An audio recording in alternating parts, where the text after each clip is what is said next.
A very, very, very passionate promo from Cody Rhodes. He laid it all out on the line right there and added a stipulation that I'm not really sure needed to be added into this match. With now Cody saying if he does lose this match, he will never go after the AEW World Championship ever again. And this is kind of one of those stipulations, where we get if you lose, I quit. You leave WWE or you leave AEW. Those type of stipulations added to the match where it kind of makes it a little bit obvious which person's going to win the match. I'm not saying that it's obvious Cody's going to win, but when you add a stipulation like this, it kind of gets your head going where it's the odds are more towards now Cody, in my opinion, than it was towards Jericho last week. Now, like Bob Ruski said in the chat room, Jim Cornette praised the shit out of this promo. I've seen all around Twitter talking about this might be the best wrestling promo in the last so-and-so years. This is best promo in 2019. Just really praising Cody for this promo. And then you get JR today on Twitter. Same thing he said about Moxley. When it's not scripted, you get promos, blah, blah, blah, blah, blah.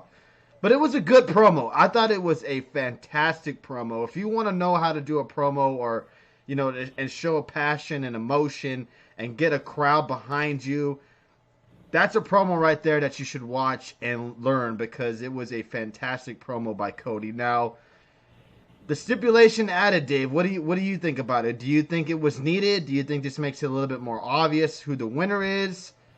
Do you think maybe possibly this could set up an MJF heel turn and maybe Cody gets loses the match because of MJF?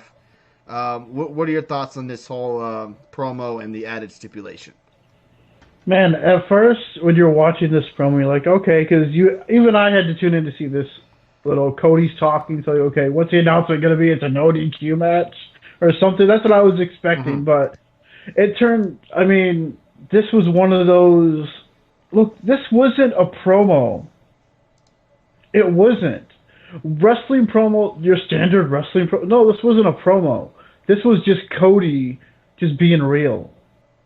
And when he started to almost break down for a half a second, he looked like he was going to. Because of how far he's come and look what he's done right now, look where he's at. That was all real. It's a major accomplishment for what Cody has done. Yeah. From being dashing Cody Rhodes to being where he is now, being being a part of AEW and this it's real to him. It is real, and you could really feel the emotion coming out from him last night. And that's what made it so great. He had and it was real to him. It wasn't a wrestling promo he was cutting. He was just speaking from the heart. And that's what made it so good because you could see the passion in his eyes that he loves professional wrestling. And he did this. They started this company, had the idea to start it sometime last year around this time or whatever it was going into it. The big teases last year about, there's some wrestling company getting started up with Jericho and JR involved and everyone, they just put off to the side. And now, a year later, we're here and they've done it and they've made this company. As of right now, I mean, they've made a huge success and look what they're doing. It's awesome. And I don't know if it's so much about the WE stuff, which he did mention 14 years to mean where he's at right now. But just to start, he's behind this big company. And now they're the forefront, the bookers, the management, like you said. Yeah, he's come a long way to where he was riding the indies for a while. Wasn't really sure when Cody left the WWE. I think his career was kind of up in jeopardy a little bit, and he had to kind of change his ways. And what he did really kind of worked out for him in the long run. Obviously, now I want to get to the chat. There's no doubt. Really quick about the stipulation, I'll say that I hated the stipulation added because it does make you think, okay, now he's definitely gonna. I thought he was gonna win anyway because we all know Jericho's got his New Japan stuff coming up pretty soon. He's gonna be doing, and he's probably got tour dates coming. Yeah, he's coming to Speaking of Jericho and Tori, he's coming to San Antonio in like 2 weeks. Yeah, Our see, radio so station's having a year. Not a, I guess they're having an anniversary party, and he's performing there. So maybe he will drop the belt because of more performance dates and stuff like that. I don't really care for the stipulation being added. I'm not really sure why. I know he had a reason for it being added to it, but I don't see that why he would do that. Like, why would he let what the fans are saying or critics are saying bother him to that extent to where he would add it into the match? Let's see. Let's get to the chat room real quick. Cody is such a star babyface, top male babyface in North America in 2019, says Mr. AEW. Mr. WWE says, I can't wait for someone to bring up all the opportunities he got in the WWE long before he started putting on face paint and dressing up like your damn brother, and still couldn't be half as good as him when he's not sober. Jesus Lord. you know what I would say to that? I would disagree with that because if he didn't have all those Excuse me.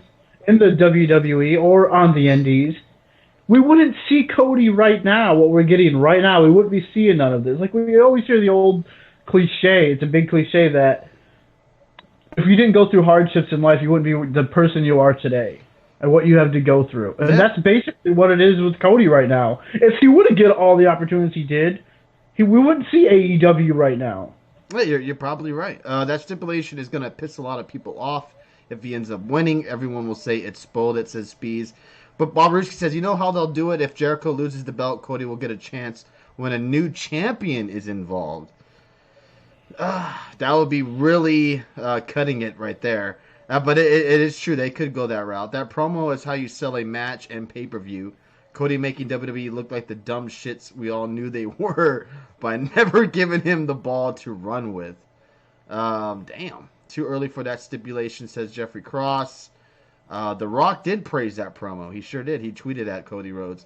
One of my favorite modern promos was Roman's post-Mania, This Is My Yard Now promo. That one was good. That one he only said 3 words, 4 words, and that was it. That was a very intriguing promo by situation at all with the Undertaker. He beating the Undertaker. That dashing character was fucking great, says Bob Aruski. Remember the dashing Cody Rhodes? I love the theme song. Again, not to nitpick, but this promo on the same show with the Jericho video package felt awkward. One super serious promo and the one that's clearly joking. I think they're going to do it to where Jericho's not taking this match seriously. And that's going to be the reason why he possibly loses, maybe. But we will see. Has Cody finally silenced the naysayers? I've been sold on Cody since Double or Nothing and the match with Dustin. And everything he has done this year has been great. From the match with Darby, the build and match with Spears. All of his Dynamite outings have been great. And last night's promo was phenomenal. Moxley is my favorite wrestler in AEW, but I will concede that Cody's promo last night was promo of the year, even above Moxley's promo last week and Jericho's Inner Circle promo. Yeah, I agree. I agree with that because Moxley, to me, I'm going to hate for this.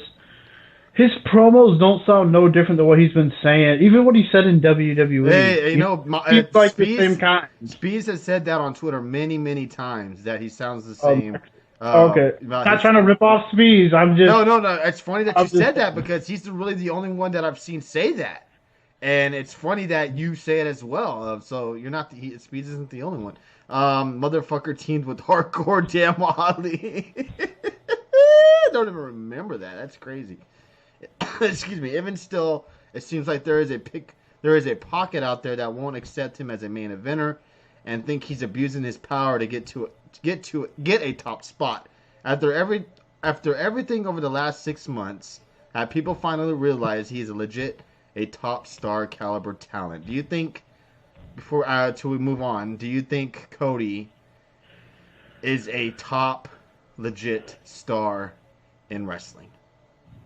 Well, I did. Well, you know this, but I did before. I thought he was already a star when he left the WWE and joined the Bullet Club as the American Nightmare when that blew up like crazy.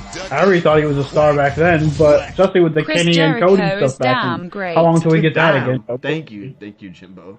But I think a lot of us were loving what Cody was doing in ROH and New Japan, even in TNA when he was there for a cup of coffee. But I mean, when he was doing, I thought it was great stuff. And Cody even had a match with Kurt Angle. I mean, yeah, he did some great stuff. But yeah, I think people are, because it's on TNT and it's more worldwide for more people to see. Yeah, I think more people are seeing Cody like, wow.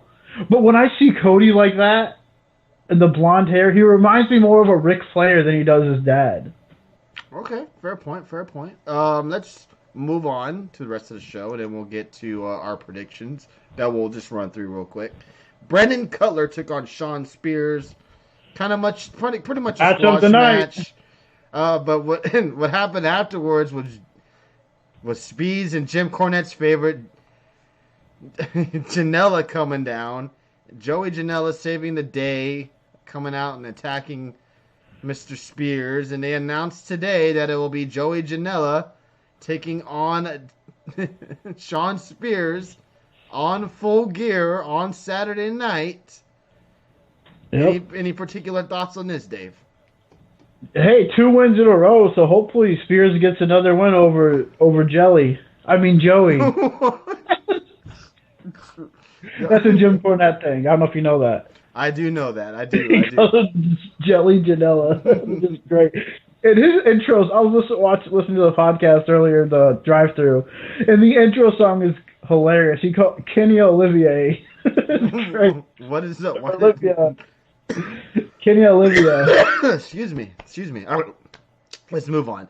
Seemed like a more serious Janela, not the ha-ha Joey. Okay. Jelly Janela, that fat bastard. This match will be the shits.